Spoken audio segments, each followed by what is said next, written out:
جہاں تک پہلی بات ہے کہ نبی کریم صلی اللہ علیہ وسلم کو امی کہنا، امی تو خیر آپ صلی اللہ علیہ وسلم کے بارے میں یہ لفظ خود قرآن مجید کے اندر آیا ہے، النبی الامی کا لفظ جو ہے سورہ عنکبوت کی اس آیت کا مطلب یہی ہے کہ آپ صلی اللہ علیہ وسلم کے پاس پڑھنے لکھنے کی سکل نہیں تھی.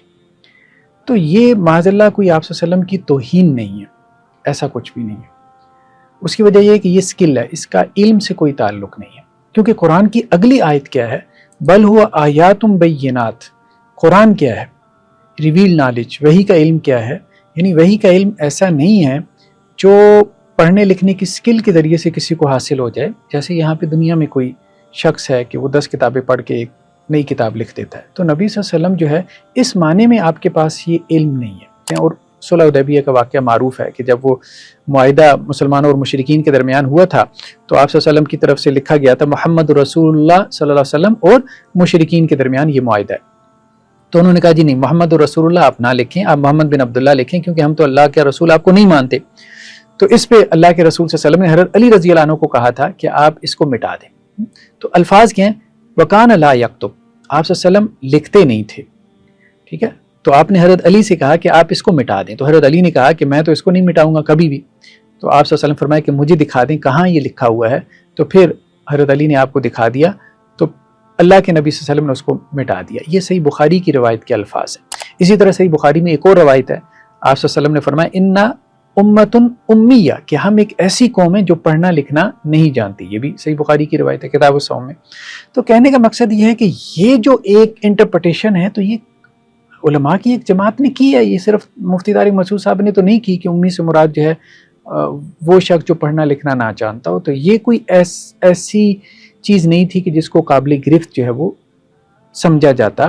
دوسری جو چیز ہے کہ مفتی صاحب نے یہ جو بات کہی کہ قرآن کے اندر گرامر کی مسٹیکس ہیں، تو یہ بات ان کی درست نہیں ہے. اس کی وجہ یہ ہے کہ گرامر بعد میں وجود میں آئی. سیب وے وغیرہ جو امام النحو شمار ہوتے ہیں، عربک گرامر کی ایک شاخ ہے نحو سنٹیکس جو ہے، انہوں نے جو کتابیں لکھی ہیں وہ قرآن کے بعد لکھی ہیں.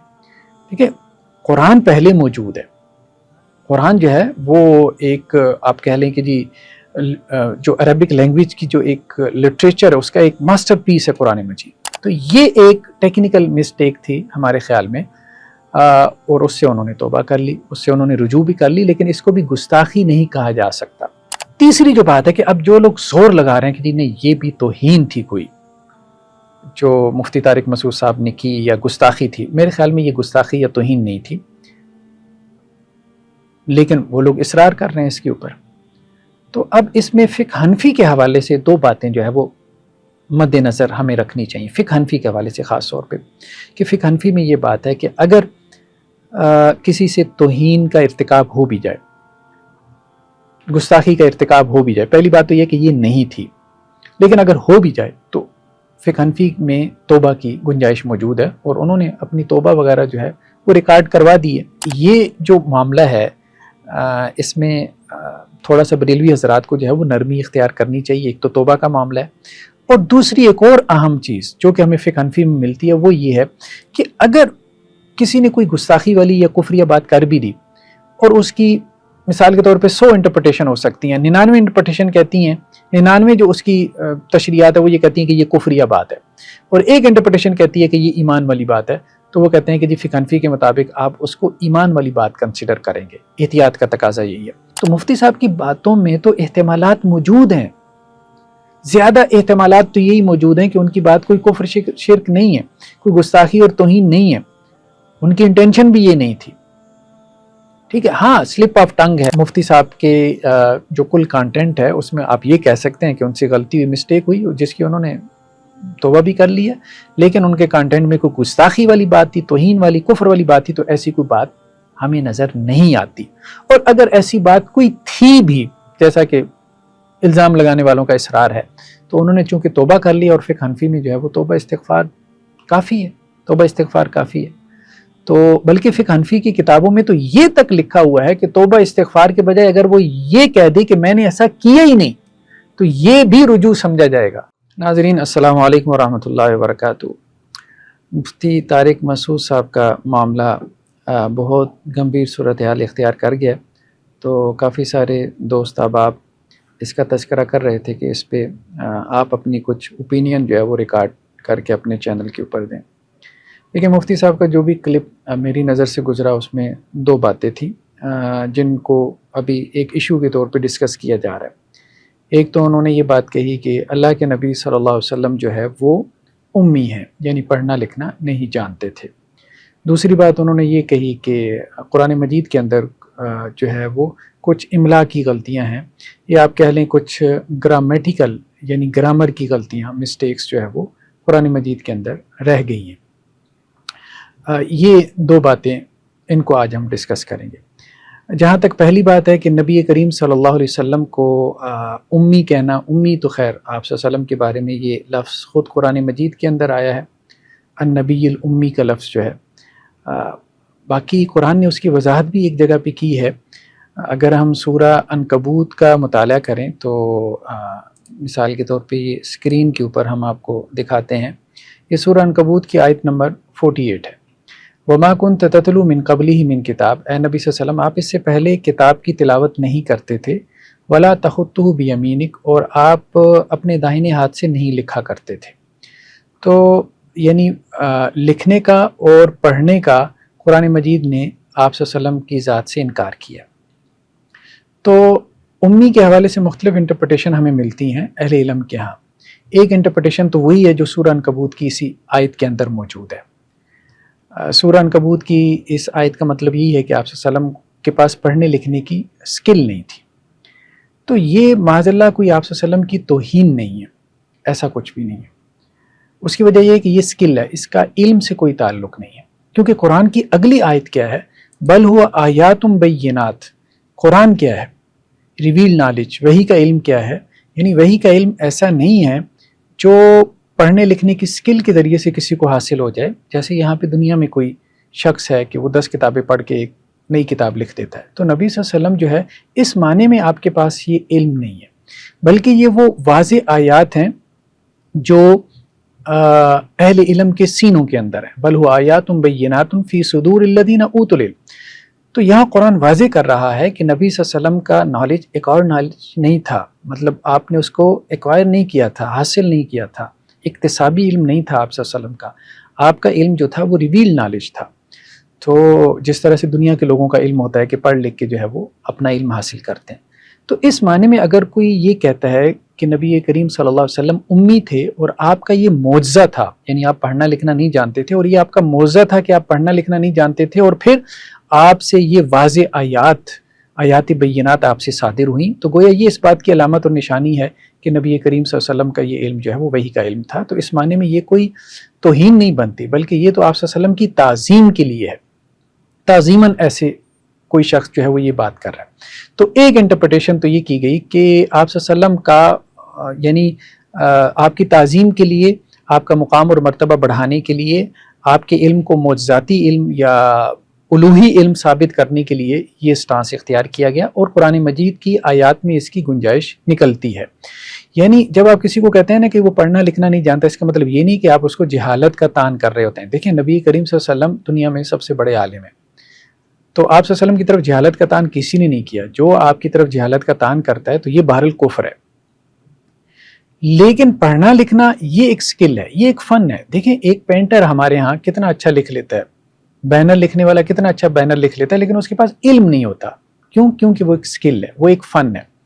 تو آپ صلی اللہ علیہ وسلم سے وہ لوگ فن کی، آرٹ کی، سکل کی نفی کرتے ہیں، علم کی نفی نہیں کرتے۔ وہ قرآن مجید کی یہ سورہ عنکبوت کی ان آیات کی روشنی میں 48 49، تو جو لوگ یہ انٹرپریٹیشن کرتے ہیں کہ امی کا مطلب یہ ہے کہ آپ کو پڑھنا لکھنا نہیں آتا تھا، تو وہ یہ کہتے ہیں کہ پڑھنا لکھنا ایک سکل تھا، ایک فن تھا، وہ آپ کو نہیں آتا تھا، لیکن اللہ کے رسول صلی اللہ علیہ وسلم کے پاس جو علم تھا وہ بغیر پڑھے لکھے آپ کو اللہ نے دیا تھا، یعنی حضرت جبریل علیہ السلام جو ہے وہ آپ کے پاس لے کر آئے تھے۔ جیسے دیکھیں نا پہلی جو وحی نازل ہوئی ہے وہ صحیح بخاری کی روایت ہے، غار حرا میں جب آپ صلی اللہ علیہ وسلم کو کہا گیا اقرا، تو آپ صلی اللہ علیہ وسلم نے فرمایا کہ ما انا بقاری، میں پڑھنے والا نہیں ہوں۔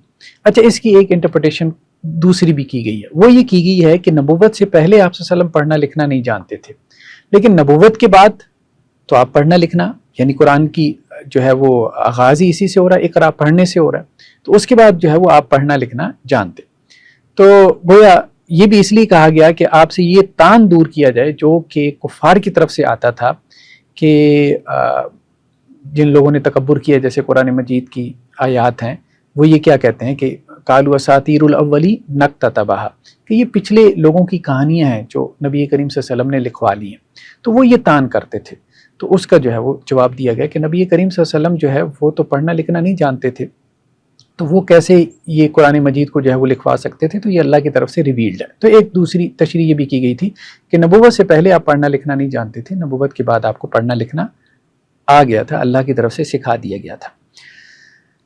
اور تیسری تعویل جو ہے وہ امی کی کچھ لوگوں نے اور بھی کر لی کہ امی سے مراد جو ہے وہ ام القری، یعنی آپ مکہ کی بستی میں رہتے تھے تو اس کو ام القری کہا گیا، تو اس معنی میں آپ کو امی کہا گیا، تو یہ بھی تعویل کی گئی ہے۔ لیکن بہرحال کہنے کا مقصد یہ ہے کہ یہ سٹیٹمنٹ جو مفتی طارق مسعود صاحب کی تھی، تو یہ کوئی ایسی سٹیٹمنٹ نہیں ہے جس کے اوپر کوئی گستاخی کا تان کیا جائے۔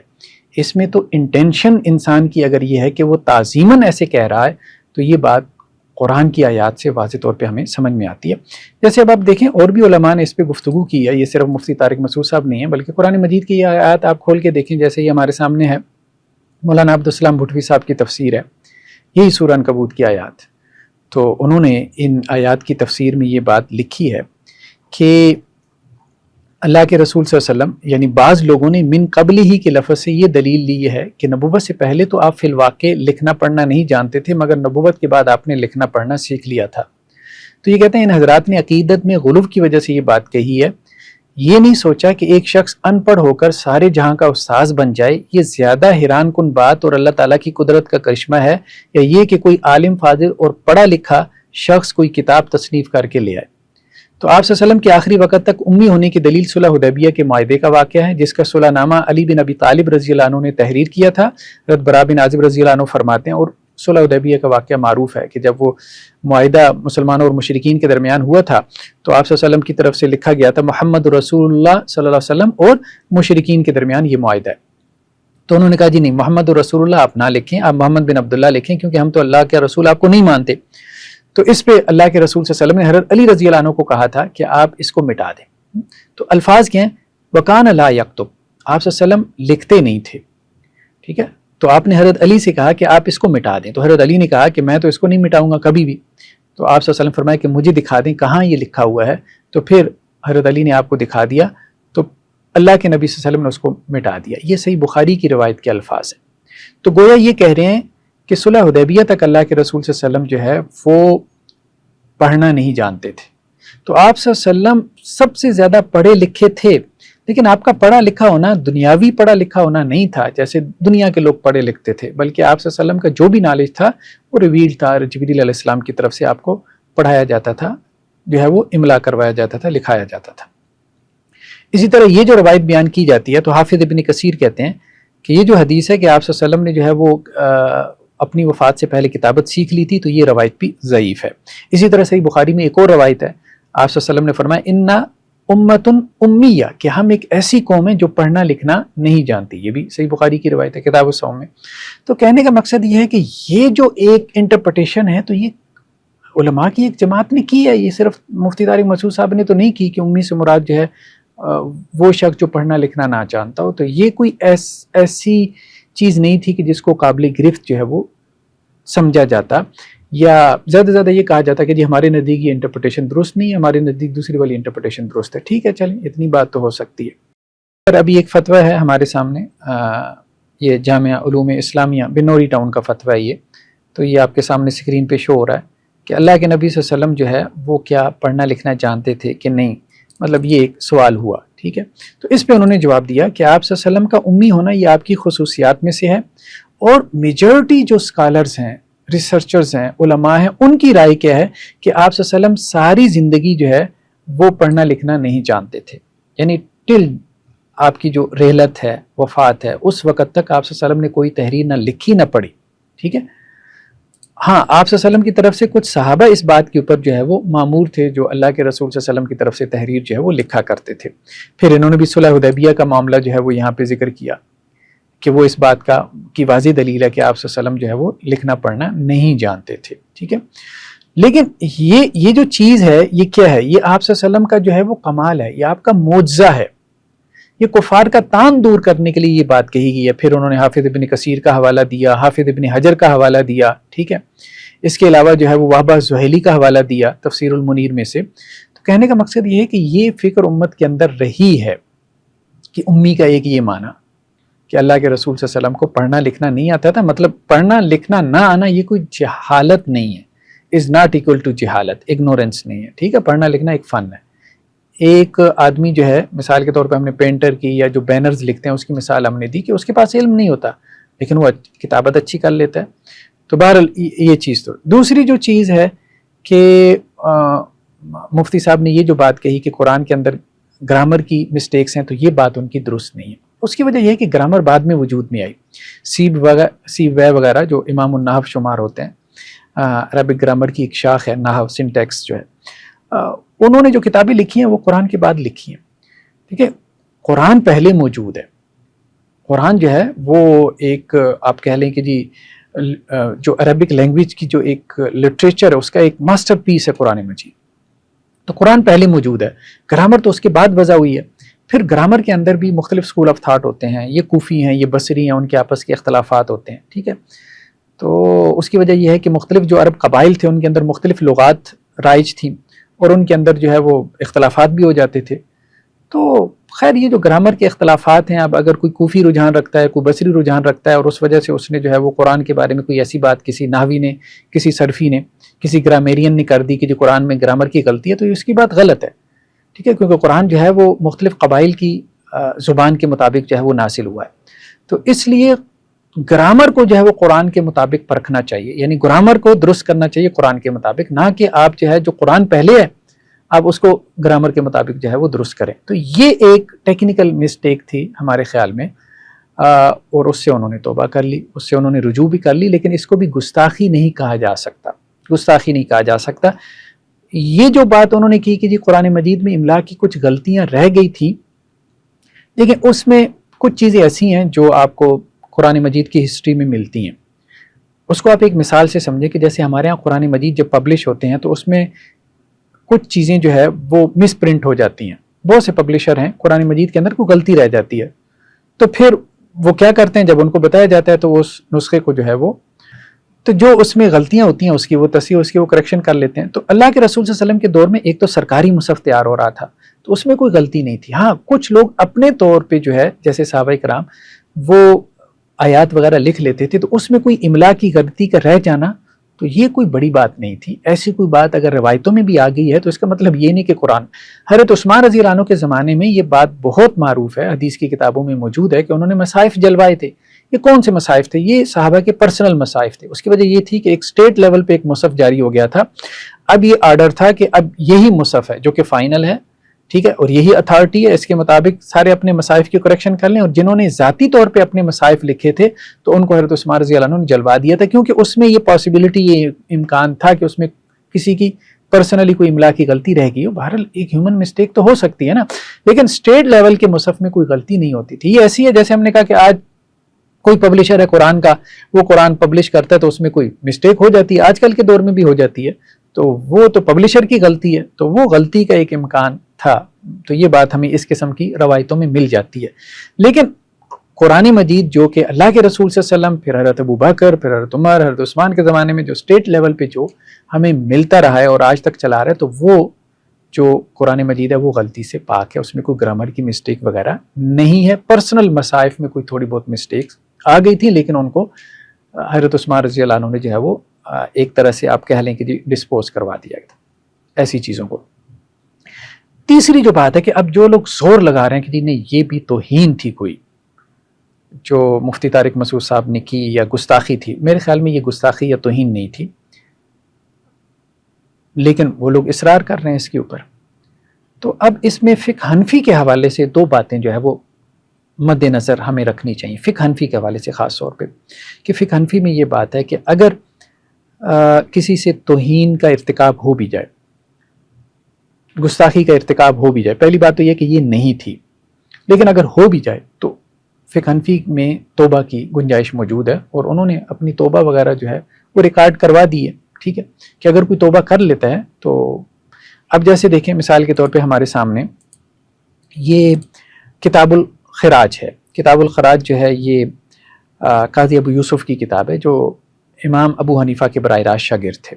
تو اس میں باقاعدہ عنوان ہے توہین رسالت کی سزا، جس میں انہوں نے کہا کہ جو مسلمان مرد رسول اللہ صلی اللہ علیہ وسلم پر سب کرے، مطلب آپ کو معاذ اللہ گالی دے یا آپ کی تکذیب کرے یا آپ میں کوئی عیب نکالے یا کسی طرح سے بھی آپ کی تنقیص کرے، مطلب آپ کا مقام اور مرتبہ گھٹائے، تو اس نے اللہ سے کفر کیا اور اس کی بیوی اس سے جدا ہو گئی. اگر وہ توبہ کر لے تو خیر، ورنہ اسے قتل کر دیا جائے. یعنی توبہ کر لے تو پھر اب اس کے لیے معافی کی گنجائش ہے، یعنی فقہ حنفی کے مطابق معافی کی گنجائش موجود ہے. یہی حکم عورت کے بارے میں بھی ہے، اور یہ کہتے ہیں کہ جی امام ابو حنیفہ نے تو یہ کہا ہے کہ عورت کو قتل نہیں کیا جائے گا بلکہ اسے اسلام لانے پہ مجبور کیا جائے گا. یعنی عورت کے لیے جو ہے وہ قتل کی حد بھی نہیں ہے، اس سے صرف توبہ کروائی جائے گی. یہ کتاب جو ہے یہ کتاب الخراج ہے قاضی ابو یوسف کی. یہ اگر ہم اس کا ٹائٹل آپ کو دکھا دیں، یہ ترجمہ جو ہے اس کا مولانا نیاز احمد اکاڑوی صاحب نے کیا، مکتبہ رحمانیہ اردو بازار لاہور سے یہ پبلش ہوئی ہے. ٹھیک ہے، غزنی اسٹریٹ جو ہے اردو بازار لاہور سے آپ کو یہ مل جائے گی. خیر بہرحال اسی طرح سے ایک اور بہت اہم بنیادی مصدر فقہ حنفی کا فتاوی شامی. فتاوی شامی میں اس موضوع کے اوپر جب بحث ہے تو اس میں حاصل کلام کیا ہے کہ جو نبی صلی اللہ علیہ وسلم کو سب و شتم کرنے والا ہے اس کے کفر میں اور اس کے قتل کے مباح ہونے میں کوئی شک نہیں ہے. ٹھیک ہے، مطلب اس نے کفر کیا اور اس کا قتل بھی جائز ہے، مباح الدم ہے وہ. اور یہی ائمہ اربعہ سے منقول ہے، چاروں ائمہ کا یہی فتویٰ ہے، امام مالک، امام شافعی، امام احمد، امام ابو حنیفہ. البتہ اس کی توبہ قبول ہونے میں اختلاف ہے جب وہ اسلام لے آئے. یعنی فقہ حنفی میں کیا ہے کہ جب وہ نبی کریم صلی اللہ علیہ وسلم کو گالی دیتا ہے یا توہین کرتا ہے، گستاخی کا ارتکاب کرتا ہے تو دار اسلام سے نکل جاتا ہے. اب اگر وہ دوبارہ کلمہ پڑھ لیتا ہے اور جو ہے وہ اپنے اسلام کا اظہار کر دیتا ہے تو پھر ہمارے نزدیک اس کی توبہ قبول ہے، یعنی فقہ حنفی میں. یہ فتاوی شامی میں لکھا ہوا ہے اور یہی شافعیہ کے نزدیک مشہور ہے. یعنی شوافع اور فقہ حنفی میں اس کی توبہ قبول ہے، جبکہ مالکیہ اور حنابلہ کے نزدیک جو ہے وہ توہین کرنے والی کی توبہ قبول نہیں ہوتی. یہ انہوں نے یہاں پہ بار بار فتاوی شامی میں یہ جلد ہفتم ہے، کتاب الجہاد باب مرتد کے احکامات کے تحت یہ اس کو لے کر آئے ہیں. اور یہ لمبی چوڑی بحث انہوں نے کئی ایک مقامات کے اوپر کی ہے. یہاں پر فتاوی شامی کے اندر امام اعظم امام ابو حنیفہ کا مذہب یہ ہے کہ اسے قتل نہیں کیا جائے گا جب اس نے توبہ کر لی. یعنی توہین کرنے والے نے توبہ کر لی تو پھر اس کی سزا قتل نہیں ہے. ٹھیک ہے، ہاں اس کو تعزیر پر اکتفا کیا جائے گا، مطلب تعزیری سزا. ایک اور جگہ لکھتے ہیں کہ المختصر یہ کہ ہم نے کتب حنفیہ میں خوب غور و فکر اور تتبع اور تلاش کی، لیکن ہم نے ان کے نزدیک گالی دینے والی کی توبہ قبول نہ ہونے کے بارے کوئی قول نہیں پایا. یعنی فقہ حنفی میں کوئی قول نہیں ہے سوائے ایک قول کے جو فتاوی بزازیہ میں ہے، اس کے علاوہ فقہ حنفی میں کوئی قول نہیں ہے. سب یہی کہتے ہیں کہ جی اس کی توبہ جو ہے وہ قابل قبول ہے. ٹھیک ہے، اسی طرح انہوں نے امام ابو یوسف کی کتاب الخراج کا بھی حوالہ دیا جو ابھی ہم نے آپ کو دکھایا. ٹھیک ہے، کہ اگر اس نے توبہ کر لی تو بہتر، ورنہ اسے قتل کر دیا جائے گا. تو کہنے کا مقصد یہ ہے کہ اگر ایسا کچھ ہو بھی گیا ہے تو پھر بھی فقہ حنفی میں اس کے ہاں توبہ ہے. اسی طرح قاضی ایاز کی الشفاء کا حوالہ دیا، علامہ سبکی، ابن تیمیہ، ان کے بارے میں حوالہ دیا کہ وہ بھی یہ کہہ رہے ہیں کہ حنفیہ کا مذہب توبہ کا قبول ہونا ہے، ان سے کوئی دوسرا قول منقول نہیں ہے. ٹھیک ہے، یہ اوپر بھی آپ دیکھ لیں، یہ لمبی چوڑی بحث ہے، یہ کافی میں نے ہائی لائٹ کی ہے. تو یہ جو ہے فتاوی شامی جو ہے یہ اس کا ترجمہ ہے جو کہ ضیاء القرآن پبلیکیشنز نے اس کو پبلش کیا ہے. ٹھیک ہے، یہ بحیرہ شریف جو ہے ایک بریلوی حضرات کا ایک بڑا ادارہ ہے بحیرہ شریف میں، تو اس کے تحت جو ہے وہ اس ادارے نے یہ، کیونکہ فقہ حنفی کو فالو کرتے ہیں عموماً بریلوی حضرات اور دیوبندی حضرات بھی، تو انہوں نے اس کو جو ہے وہ پبلش کیا. تو کہنے کا مقصد یہ ہے کہ یہ جو معاملہ ہے اس میں تھوڑا سا بریلوی حضرات کو جو ہے وہ نرمی اختیار کرنی چاہیے. ایک تو توبہ کا معاملہ ہے، اور دوسری ایک اور اہم چیز جو کہ ہمیں فقہ حنفی میں ملتی ہے وہ یہ ہے کہ اگر کسی نے کوئی گستاخی والی یا کفریہ بات کر بھی دی اور اس کی مثال کے طور پہ 100 انٹرپریٹیشن ہو سکتی ہیں، 99 انٹرپریٹیشن کہتی ہیں، 99 جو اس کی تشریحات ہے وہ یہ کہتی ہیں کہ یہ کفریہ بات ہے، اور ایک انٹرپریٹیشن کہتی ہے کہ یہ ایمان والی بات ہے. تو وہ کہتے ہیں کہ جی فقہ حنفی کے مطابق آپ اس کو ایمان والی بات کنسیڈر کریں گے. احتیاط کا تقاضا یہی ہے. یہ دیکھیں، یہ سوال ہے، یہ جامعہ بنوری ٹاؤن سے ہی جو ہے وہ فتویٰ ہے ان کا کہ کیا یہ بات درست ہے کہ امام ابو حنیفہ کا مذہب یہ ہے کہ جس کے اندر 99 علامت کفر ہوں اور ایک علامت اسلام کی ہو تو اس کو مسلمان مانو؟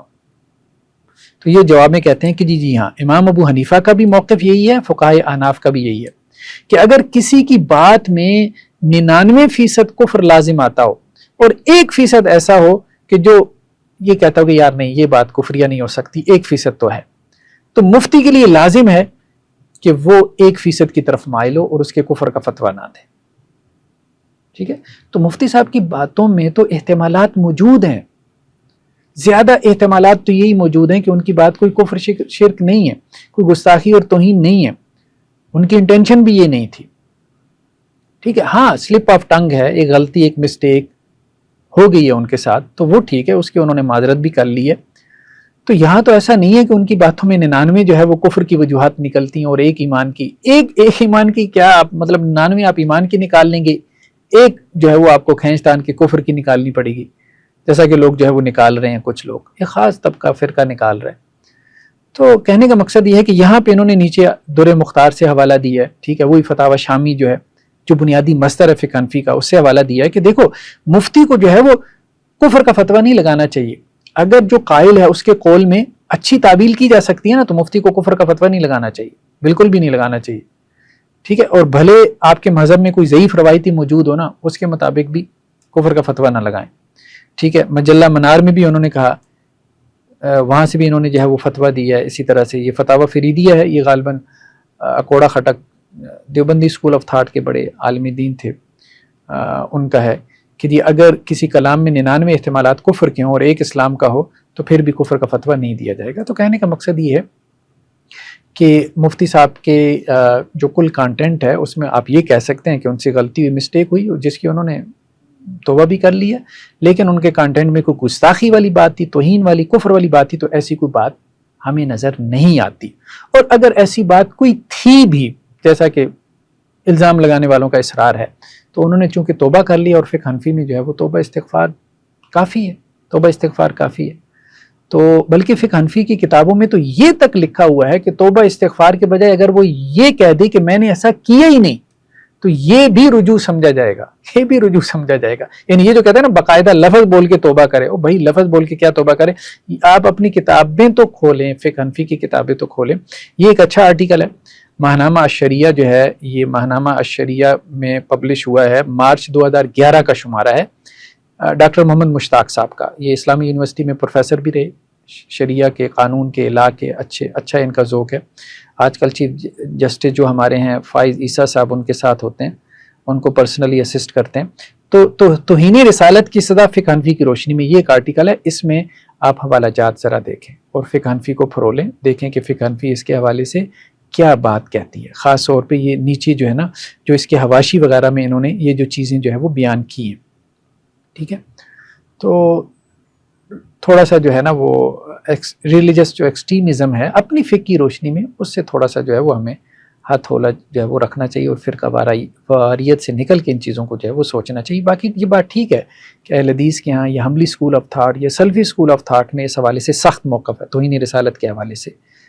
جو ہمارا جو اسکول آف تھاٹ ہے اس میں یہ ہے کہ جی توبہ کی گنجائش بھی نہیں ہے، اس میں یہ ہے کہ ذمی کے لیے بھی وہی حد ہے، اس میں یہ ہے کہ عورت کے لیے بھی وہی حد ہے، یعنی قتل کی سزا ہے. لیکن فقہ حنفی کا معاملہ کافی نرم ہے. اس پہ ہم نے ایک مستقل طور پہ پوڈ کاسٹ بھی کی ہے، وہ انشاءاللہ سے جلدی اپلوڈ ہو جائے گا، جس میں ہم نے اس کے جمی پہلوؤں کا جائزہ لیا ہے کہ یہ کیا وجوہات ہیں کہ یہ معاملہ جو ہے وہ اتنا زیادہ یہاں تک چلا گیا، ماورائے عدالت جو قتل کی طرف چلا گیا، جبکہ فقہ حنفی اس کے بارے میں جو ہے وہ یہ کہہ رہی ہے. تو یہ ایسا کیوں ہے، اس کے پیچھے کیا فیکٹرز ہیں، اس پہ ہم انشاءاللہ تفصیلی بحث کریں گے پوڈ کاسٹ کے اندر. جزاکم اللہ خیر، والسلام علیکم ورحمۃ اللہ وبرکاتہ.